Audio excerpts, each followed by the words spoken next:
Hello and welcome back to the channel. My name is Moshe Kiran, and in today's tutorial we'll be going over some Bluebeam tips and tricks on how to combine PDFs, create bookmarks, and some more. The topics we'll be covering include combining multiple PDFs into a single PDF document, how to create PDF bookmark tabs, and to assign names based upon what your PDF includes, and how to assign scales to your PDF drawings. So without further ado, let's get started.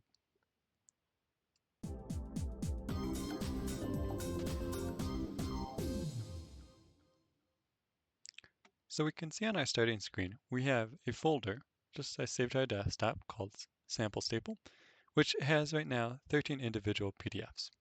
If we take a look at some of them, let's say I do Control Shift, and let's just open one or two of them just to take a quick look. So we can see that we have a couple individual PDFs saved to our local PC. So what Bluebeam can do is it can actually combine this combined set of 13 into an individual single combined set.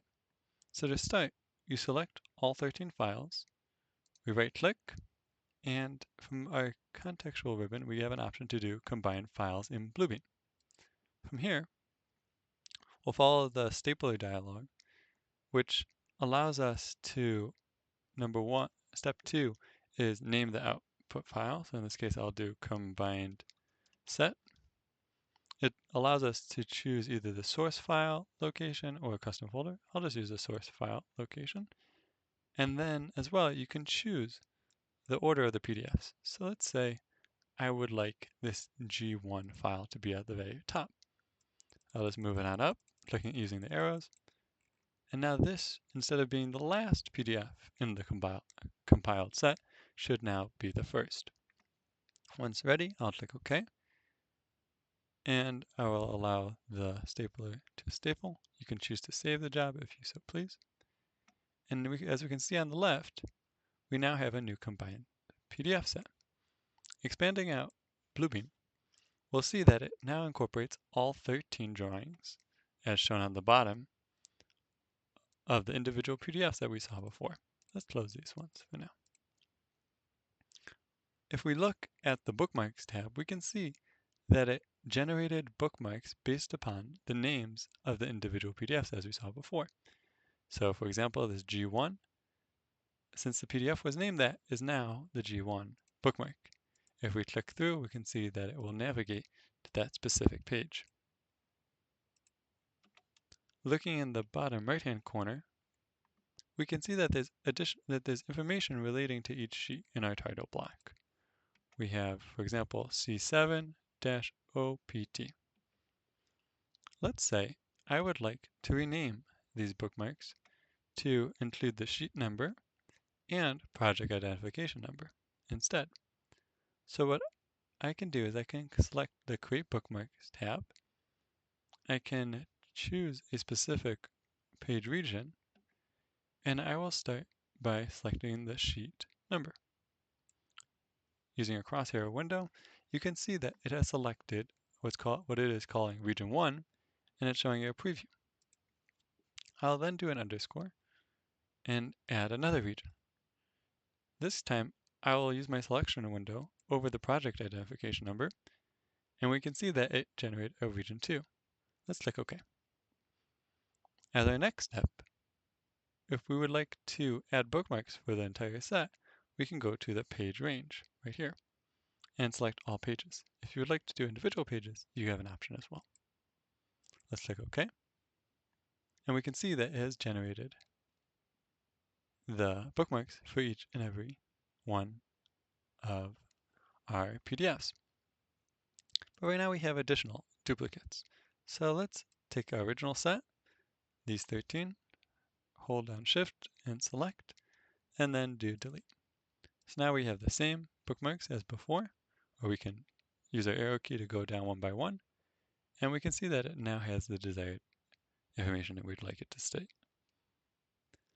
We can actually do the same thing if we wanted for the thumbnail view. So right now it says this is a cover. If I would like, I can zoom in over here. I can use the dynamic page label option, again, to select, and this time I will hover over this region.